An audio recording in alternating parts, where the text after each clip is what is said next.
우리 서로 한 절씩 교독을 하겠습니다. 예수께서 예루살렘으로 가실 때에 사마리아와 갈릴리 사이로 지나가시다가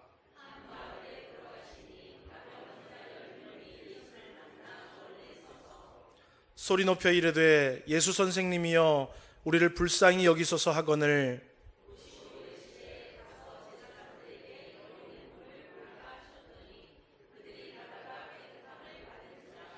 그 중에 한 사람이 자기가 나은 것을 보고 큰 소리로 하나님께 영광을 돌리며 돌아와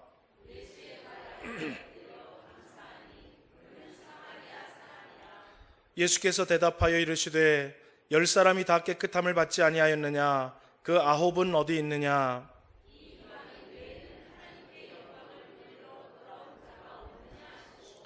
그에게 이르시되 일어나 가라, 내 믿음이 너를 구원하였느니라 하시더라. 아멘. 오늘 맥주감사주의를 기해서 우리 한번 따라해 볼까요? 감사의 믿음과 구원. 이러한 제목으로 함께 은혜를 좀 받기를 원합니다. 제가 맨날 아이미 얘기만 해가지고 죄송한데요. 요즘에 우리 아이미가 제 말을 잘 안 들어서 제가 이제 슬슬 협박을 하기 시작합니다. 그래서 너 이거 안 해주면 나도 그거 안 해줄 거야. 그러면서 이제 맨날 협박을 하기 시작해요. 그러니까 저보고 이제 협박충이래. 협박충. 협박한다고 협박충이래. 그래서 제가 맨날 야 너도 이렇게 안 하면 나 이거 안 해줄 거야. 그러면 맨날 협박한다고 맨날 그래요. 여러분, 저거 왜 이 말씀을 드리냐 하면 이 세상의 모든 종교들은 인과관계를 통해서 은혜와 복을 이야기하고 있습니다. 그 말은 무엇입니까? 전제된 조건을 먼저 제시하고 이 전제된 조건에 상응하는 행동을 하면 복을 주겠다라는 것이 이 세상의 종교들이 말하는 은혜와 복이에요. 예를 들면 1월에 뭔가를 잘하면 내가 상반기에 은혜를 줄게. 7월에 너희들이 이거 잘하면 내가 하반기에 복을 줄게. 그게 다른 세상 종교가 말하는 은혜와 복에 대한 관념이에요. 그런데 여러분, 하나님은 그렇지 않습니다. 하나님은 무조건적으로 일단 은혜를 베푸셔요. 무슨 조건 맞춰서 하는 게 아니라 무조건적으로 은혜를 베푸신 다음에 야, 너희들 한번 생각해봐라. 너희들 그것도 은혜고 이것도 은혜고 저것도 은혜였다. 그러니까 너희들 그 은혜에 늘 기뻐하고 감사하고 감사함으로 나에게 영광을 돌려라 라고 이야기를 하고 있습니다. 그래서 우리는 복을 받기 위해서 감사절을 지키는 것이 아니라 이미 복을 한량없이 받았으므로 그 은혜에 감사함으로 감사절을 지키는 것입니다. 이해가 되시면 아멘 하시기 바랍니다. 그래서 오늘 저와 여러분 맥주감사주의를 지키는 것들, 받은 은혜에, 이미 풍성하게 받은 은혜에 감사하는 것이요, 오늘 성경을 보니까 그 감사가 바로 믿음이라고 이야기하고 있어요.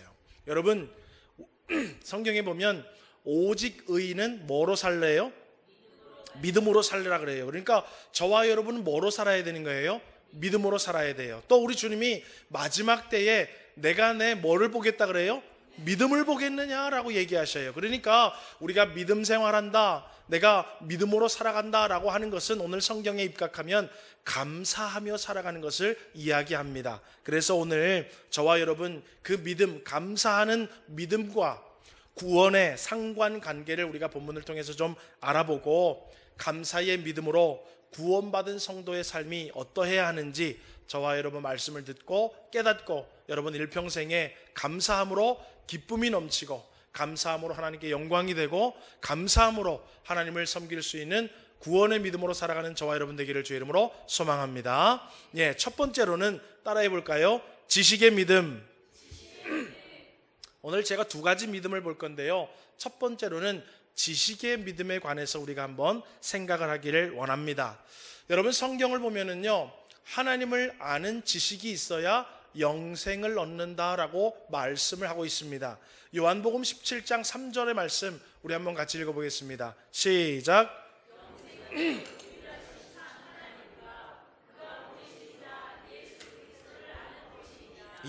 유일하신 참 하나님, 그리고 그 하나님이 보내신 예수를 아는 것이 바로 영생이다라고 얘기하고 있어요. 오늘날 저와 여러분이 교회를 다니면서 하나님이 누구신지, 예수님이 누구신지, 성령님이 누구신지, 이 삼위일체 하나님에 대해서 우리가 말씀을 잘 듣고 신앙의 지식을 쌓고 있어요. 그리고 우리는 그 말씀에 대한 지식을 기반으로 믿음 생활이라는 것을 하고 있습니다. 그런데 이 말씀에 관한 지식이 잘못되면 우리의 믿음도 잘못되기 마련입니다. 그래서 하나님을 아는 지식이 바로 서 있어야 돼요. 하나님을 아는 지식이 바로 서 있지 못하면 우리의 믿음도 바로 서지 못하기 때문에 그렇다라는 것이죠. 자, 그래서 여러분, 지식에 관한 믿음을 오늘 본문의 이야기를 통해서 저와 여러분이 한번 좀 볼 건데요. 첫 번째 볼 것은 예수님에 관한 소문의 지식에 대해서 우리가 한번 살펴보겠습니다. 오늘 본문은 예수님께서 예루살렘으로 가시다가 한 마을에 들어가셨어요. 그리고 그 한 마을에 들어가셨다가 누구를 만나게 되냐면 나병 환자 10사람을 만나게 됩니다. 여러분, 나병 환자들은 성경시대에 부정한 자요, 또 병을 옮길 수 있었기 때문에 마을에서 멀리 떨어진 곳에 격리가 돼서 살아갔던 사람들입니다. 그런데 오늘 성경을 보면 예수님이 그 마을에 오셨다는 얘기를 듣고 예수님을 만나러 그 마을로 들어오게 됩니다. 자, 지금 제가 말씀드렸죠. 부정한 자요, 병을 옮길 수 있기 때문에 그 사람들은 마을에 와서 된다, 안 된다? 안 된다. 그런데 예수님이 오셨다라는 소식을 듣고 그 마을에 왔다라는 거예요. 왜 왔냐 하면 예수님에 관한 소문을 들었기 때문에 그래요. 여러분, 예수님에 관한 어떤 소문, 어떤 지식을 가지고 있길래 그쪽으로 왔냐? 오늘 저와 여러분은 누가복음 17장을 읽었는데 앞으로 쭉 가면 누가복음 5장에 보면 예수님께서 나병 환자 한 사람을 고쳐주시는 내용이 누가복음 5장에 기록이 되어 있습니다. 그런데 그 나병 환자를 어떻게 고쳐주셨는지 우리 한번 보겠습니다. 누가복음 5장 13절입니다. 읽어볼까요? 시작.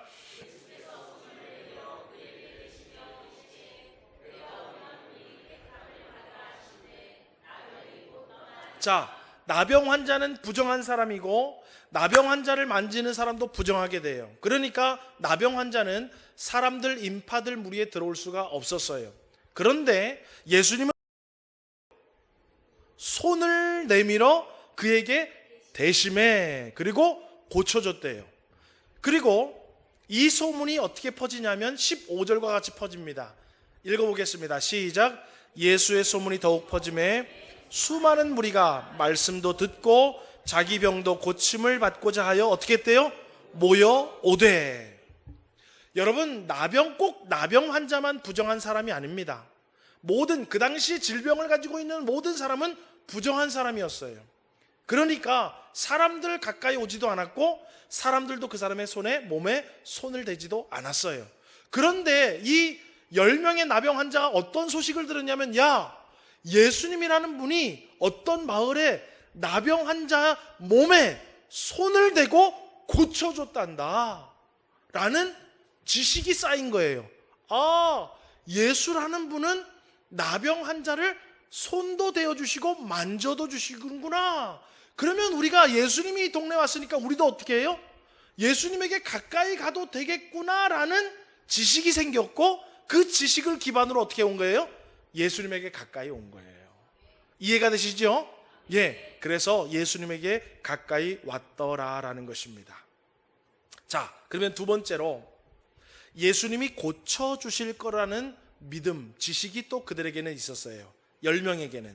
여러분, 예수님을 찾아온 나병 환자들은요, 아마 마음 같아서는 예수님은 나병 환자도 손을 대서 고쳐주니까 예수님에게 가서 막 머리를 디밀고, 예수님 저도 좀 고쳐주세요, 소문 들었는데 아무개도 고침받았다는데 저도 좀 고쳐주십시오라고 예수님에게 바짝 가까이 가고 싶었지만은 그렇게는 못합니다. 왜냐하면 예수님 혼자 계셨던 것이 아니라 예수님의 제자들과 수많은 사람들이 예수님 주변에 둘러싸여 있었기 때문에, 예수님은 나병 환자도 괜찮은 손으로 만져주시고 고쳐주신다는 것 알았지만 그 주변 사람들이 자기들에게 해코지를 하면 안 되니까 예수님에게 가까이 가지 못하지만 어느 정도 예수님에게 가까이 가서 말합니다. 누가복음 17장 13절처럼 이야기를 해요. 읽어보겠습니다. 시작. 자, 여기서 예수 선생님이요 우리를 불쌍히 여기소서라는 말은 무슨 의미일까요? 돈 좀 달라는 얘기일까요? 고쳐달라는 얘기예요. 여러분, 왜 이들에게는 예수님에게 가서 우리를 불쌍히 여겨달라고, 우리를 긍휼을 베풀어 달라고 얘기할 수 있었냐 하면, 누가복음 5장에도 나병 환자가 어떻게 됐다고요? 고침을 받았다니까요. 그러니까 예수님은 나도 고칠 수 있다 없다? 있다라는 지식이 있었고, 그 지식의 믿음이 그들에게 있었던 거예요. 그러니까 그들은 수많은 사람들이 우리에게 돌을 던질 수도 있고 해코지를 할 수 있지만, 어찌겠건 예수님만 만나서 예수님에게 우리 사연만 얘기하고 예수님이 우리만 보면 예수님은 다가와서 고쳐주시든지, 우리가 못 가니까 예수님이 와서 뭐 손을 대서 해주시든지 우리를 고쳐줄 걸 아는 믿음이 있으니까 우리를 불쌍히 여기소서라고 큰 소리로 예수님을 불렀다라는 것입니다. 그리고 여러분, 세 번째로 이 10명에게는 뭐가 있었냐면 모세의 율법을 아는 지식이 있었어요. 멀리서 소리를 지르는 나병 환자들에게 예수님이 14절처럼 이야기를 하세요. 우리 14절도 읽어보겠습니다. 시작.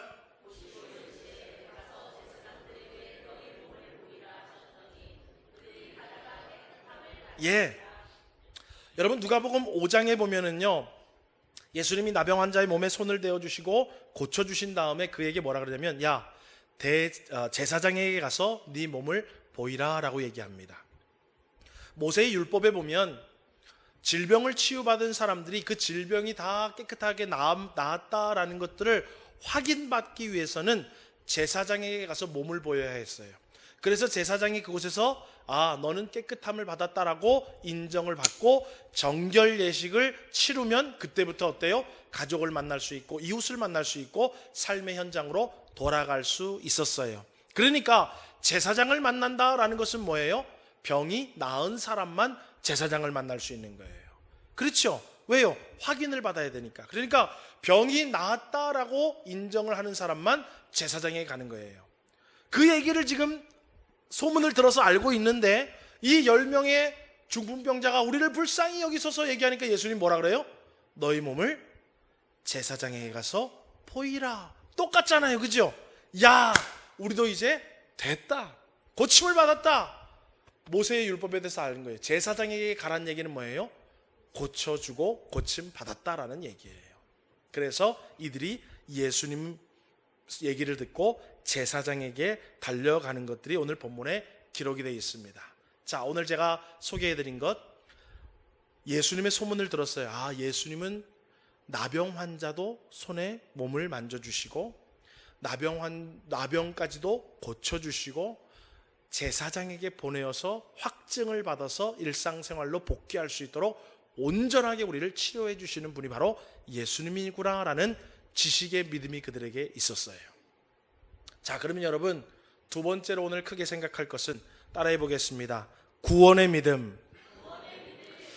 여러분, 제가 지금 첫 번째 말씀드렸던 이 모든 지식을 가졌던 10명의 나병 환자들은 그 믿음의 지식으로 병은 고쳤을지는 모르지만 구원에 이르지는 못했다라는 것을 우리는 꼭 기억할 줄 알아야 합니다. 지식의 믿음으로 나병은 고침을 받았는지는 모르겠지만 구원받지는 못했어요. 여러분, 예수님께서 제사장들에게 몸을 보이라 라고 하자 10명의 나병 환자들은 제사장을 향하여 달려가게 됩니다. 그런데 성경에 보니까 그들이 가다가 깨끗함을 받았다라고 얘기하고 있어요. 서로 보면 알 거예요. 그죠? 나병을 눈에 훤히 드러나게 그렇게 앓고 있었는데 가다 보니까 다 나았어요. 야, 우리 다 나았구나. 이제 정말로 제사장에게 가서 인정만 받고 확인만 받으면 끝나는구나. 너무 기뻤어요. 그런데 여러분, 오늘 본문 15절에는 한 사람이 소개가 되어지고 있습니다. 오늘 그 한 사람의 믿음이 바로 구원의 믿음이었어요. 10명 중에 10명 다 고침을 받았지만 9명은 지식의 믿음으로 살아가고 있었지만 15절 이하에 나오는 한 명은 구원의 믿음이 있더라라는 것입니다. 오늘 여러분, 우리 지식의 믿음은 우리가 다 있어요. 태초에 하나님이 천지를 창조하셨고 그 하나님이 우리도 창조하셨고 지금도 창조주가 되시고 만물의 주관자가 되셔서 이 온 세상을 통치하시고 우리의 인생까지 다스리시는 분이다. 알고 있어요.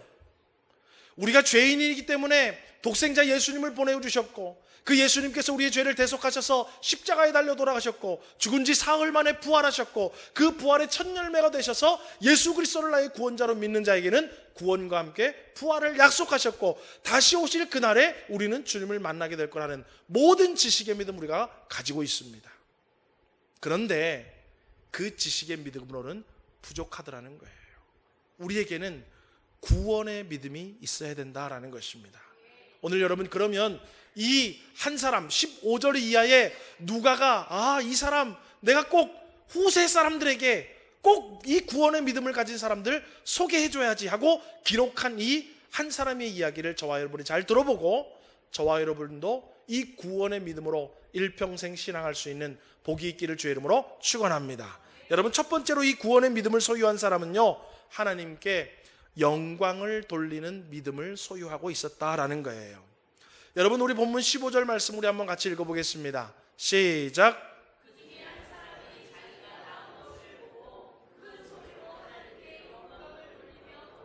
큰 소리로 뭐 했대요? 하나님께 영광을 돌리며. 여러분 예수님은 이런 분이다. 예수님이 고쳐주실 것이다. 제사장에게 가서 보고 패스하면 우리가 이제 일상으로 복귀할 수 있다라는 지식의 믿음을 가지고 병을 고침받았지만은 그 믿음으로 병의 고침을 받았을 때에 하나님께 영광을 돌리는 것이 바로 구원의 믿음이다라는 거예요. 여러분 우리는요 하나님 앞에 나와서 기도 생활도 있고 하나님을 의지하며 하나님의 은혜도 많이 입었습니다. 그런데 문제는 우리는요 하나님이 주시는 은혜를 너무 당연하게 생각해요. 그래서 하나님께 영광을 잘 돌리지를 않아요. 여러분 오늘 이 하루 우리가 살아가는 건요 하나님의 은혜입니까? 거저 주어지는 겁니까? 하나님의 은혜예요 여러분. 그런데 우리는요 매일매일 똑같이 아침에 일어나고 살아가니까는요 별로 하나님께 영광을 돌리지를 못해요. 그런데 하나님은 구원받은 믿음을 가진 소유한 자들은 뭐 한다는 거예요? 다른 사람은 매일 주어지는 일상이 그렇다 쳐도 구원받은 성도는 하나님의 은혜에 뭐 할 줄 알아야 된다고요? 영광 돌릴 줄 알아야 된다라는 거예요. 그게 바로 구원의 믿음을 소유한 자들이라는 것입니다. 여러분 매사에 하루하루의 삶 가운데에 모든 것 가운데에 우리 하나님의 이름을 높이고 하나님을 즐거워하며 하나님께 영광 돌릴 수 있는 구원의 믿음을 소유하고 살아가시기를 주의 이름으로 축원합니다. 구원의 믿음으로 살아가야 돼요. 오늘도 하나님께서 건강을 주신 것 감사하고 외출하고 돌아와도 무사하게 무탈하게 다녀온 것 하나님 앞에 영광 돌리고 우리 자녀들도 이렇게 잘 지내게 하는 것 하나님께 영광이 되고 모든 것이 다 하나님의 은혜인 줄 알고 영광 돌리면서 살아가는 것이 바로 구원의 믿음이더라라는 거예요. 두 번째로는 여러분 따라하겠습니다. 감사의 믿음. 구원의 믿음은 영광을 돌리는 믿음이고 감사의 믿음이에요. 누가복음 17장 15절 하반절에서 16절을 우리 한번 읽어보겠습니다. 시작. 10사람이 다 제사장에게로 가다가 서로 나온 것을 보고 이 한 사람은 하나님 앞에 영광을 돌렸어요. 그 다음에 이 한 사람은 돌아서 예수님께로 가서 발 아래 엎드려 예수님께 감사했다라고 오늘 성경은 기록을 하고 있습니다. 여러분 모두가 제사장에게 가기를 바빴어요. 왜요? 빨리 확인받아야 하니까. 그리고 확인받으면 정결 예식 후에 내가 꿈에도 그리던 부모님도 만나고 집에도 들어가고 얼마나 여러분 할 것이 많겠습니까? 분주하고 마음이 들떴을 거예요. 그래서 제사장에게로 가기로 바빴어요. 그런데 하나님의 치유하심의 은혜를 입은 이 한 사람은 얼마나 여러분 가고 싶은 데가 많았겠습니까? 그런데 스톱하고 돌아와서 예수님께서 와서 예수님 앞에 감사하더라라는 것입니다. 여러분 오늘 저와 여러분 하나님이 베푸신 은혜에 대해 우리는요 삶을 잠시 중단하는 거예요. 여러분, 난 집에 가면 할 일이 하나도 없다 손 들어보세요. 머리 바쁘세요 다들? 예. 여러분, 우리가요 할 일도 많고 뭐 할 것도 많아요. 바쁘고 분주해요. 그런데 하나님께서 6일 동안 우리가 자유롭고 마음껏 우리에게 시간을 주시고 그 6일 동안 베풀어 주신 은혜에 우리는 가던 길을 잠시 멈추고 7일째 예수님께 돌아와야 합니다. 그리고 하나님, 한 주간도 하나님의 은혜가 한량이 없었습니다라고 하나님 앞에 나와 나의 가던 길을 멈추고 돌아와서 예수님 앞에 나와 감사할 수 있는 구원의 믿음으로 살아가시기를 주의 이름으로 축원합니다. 그런데 여러분, 애석하게도 많은 사람들이 구원의 믿음은 알지 못한 채 지식의 믿음으로, 그래 이번 한 주간도 하나님의 은혜를 주셨지, 그래 어제 그것도 하나님의 은혜야, 그래 엊그제 그것도 하나님의 은혜가 아니었으면 큰일 날 뻔했어, 그러면서 돌아가서 하나님 앞에 감사를 못하고 계속 자기가 할 일만 가요. 계속 내 바쁜 일, 내 사업, 내 직장, 내 뭐 반주 바쁘고 분주한 일, 내 계획들, 내가 몰래 봐야 될 것들, 그것을 향해서 계속 달려가요. 알긴 알아요. 다 하나님의 은혜인 거 알고, 다 주님께 영광 돌려야 되는 것도 알고, 다 주님께로부터 말미암은 것도 아는데 감사의 믿음이 없어요. 그게 바로 지식의 믿음과 구원의 믿음의 차이라는 거예요. 예. 여러분, 우리 세상 사람들요 얼마나 똑똑한지 몰라요. 다 알아요. 다 하나님의 은혜예요. 그런데 구원의 믿음은 달라요. 구원의 믿음은 바쁘고 분주하지만 가다가 스톱해서 예수님을, 은혜 주신 예수님을 기억하고 돌아와서 예수님 앞에 감사하는 것이 구원의 믿음인 줄 믿으시기를 주의 이름으로 축원합니다. 그래서 여러분, 입으로만 머리로만 감사하지 마시고 주님께로 돌아와 하나님께 영광 돌림으로 하나님을 찬양하며 하나님 앞에 감사할 수 있는 믿음으로 살아갈 수 있는 저와 여러분 되기를 주의 이름으로 축원합니다. 마지막으로 이 구원의 믿음은요, 따라하겠습니다. 행함의 믿음. 여러분, 그렇다고 하나님을 아는 지식은 아무 소용이 없다라고 지금 제가 얘기하는 것이 아니에요. 왜냐하면 하나님을 아는 지식이 있어야 이제 그 지식을 기반으로 살아갈 수 있기 때문에 그래요.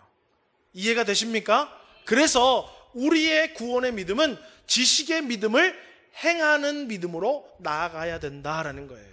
예. 아예 알지도 못하면 하나님 앞에 나올 수도 없어요. 하나님을 만날 수도 없고 하나님을 찾을 수도 없어요. 그런데 아니까 예수님을 찾아갔고, 아니까 예수님 앞에 부르짖기도 하고, 아니까 예수님이 제사장에 가라니까 가기도 하는 거예요. 그런데 그 아는 믿음 가운데에 우리는 행함이 있어야 돼요. 여러분, 하나님께서 나에게, 우리 가족에게, 자녀에게, 우리의 생업 위에 내 인생에 은혜와 복을 주셨다는 것을 다 안다면 우리는 하나님께 영광을 돌리고 하나님 앞에 찬양을 드리며 하나님 앞에 감사하는 행함의 모습이 있어야 된다라는 거예요. 그런데 여러분, 오늘 성경을 보면 조금 신기해요. 그 10사람이 다 어디 출신인지는 모르지만 그 10사람 중에 한 사람이 예수님 앞에 돌아와서 하나님께 영광을 돌리고 하나님 앞에 감사했는데 그 사람이 누구였냐 하면 성경은 따라하겠습니다. 사마리아 사람이었대요. 그리고 그 사람은 또 누구라고 되어 있냐면 이방인이라고 되어 있어요. 여러분, 이 사마리아 사람들은 그 당시에 누구였냐 하면 유대인과 이방인 사이에 태어난 자손들이 바로 사마리아 사람들이었어요.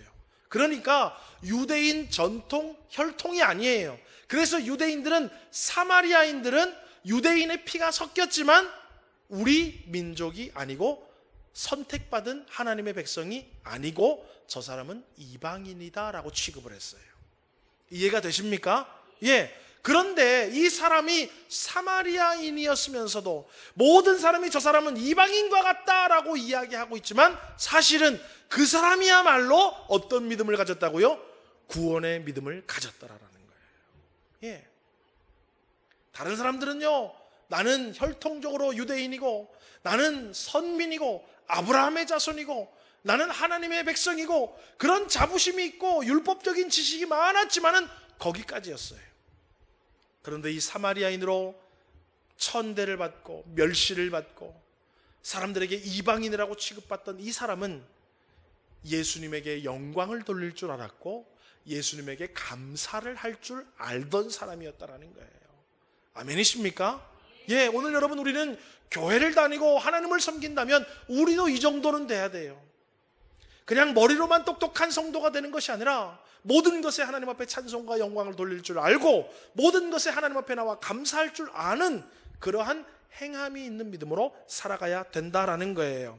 여러분 누가복음 17장 16절 18절 한번 읽어보겠습니다. 시작. 그는 사마리아 사람이라 이 이방인 외에는 하나님께 영광을 돌리러 온 자가 없느냐. 우리 주님도 아세요.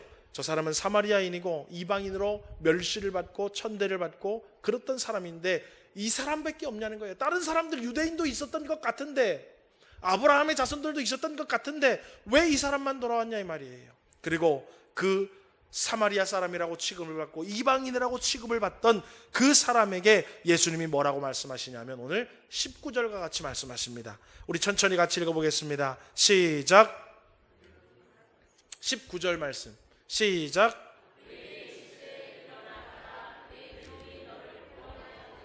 예, 여러분 지식의 믿음을 가진 나머지 사람들은 육신의 질병은 치유받았는지 모르겠지만 이 행함이 있고 감사가 있고 하나님께 영광을 돌리는 삶이 있었던 이 사람은 하나님 앞에 돌아와서 감사하니까 내 믿음이 너를 뭐 했대요? 구원하였느니라. 육신만 고침을 받은 것이 아니라 그 영혼이 구원받게 되더라는 것입니다. 아멘이십니까? 오늘 여러분 말씀을 맺습니다.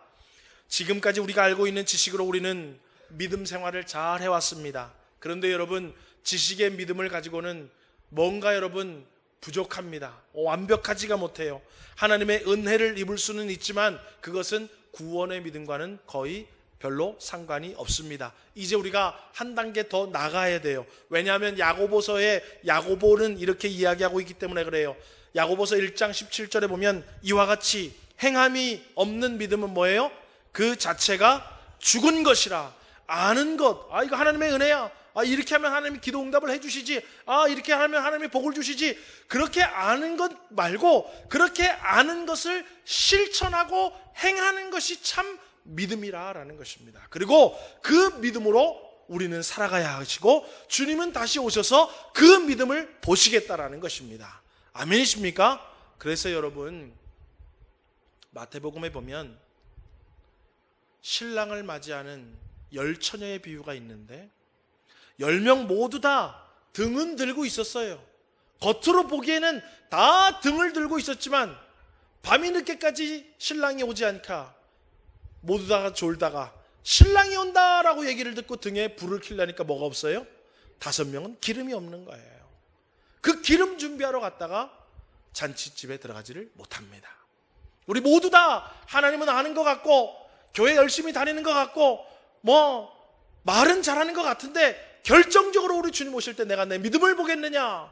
마지막에 등불에 킬 믿음의 기름이 있냐 없냐가 관건이라는 거예요. 오늘 여러분 하나님을 아는 지식이 우리에게 충만하고 그 하나님을 아는 지식 가운데에 행함으로 말미암아 영광 돌리시고 찬송 돌리시고 하나님 앞에 나와 감사하며 행함으로 살아가는 믿음으로 저와 여러분 구원의 믿음의 길을 잘 달려나가 우리 주님 만날 그날 때 기쁨으로 우리 주님을 배웠고 우리 하나님 앞에 영광 돌릴 수 있는 복된 주의 성도들이 되는 은혜가 있기를 주의 이름으로 축원합니다.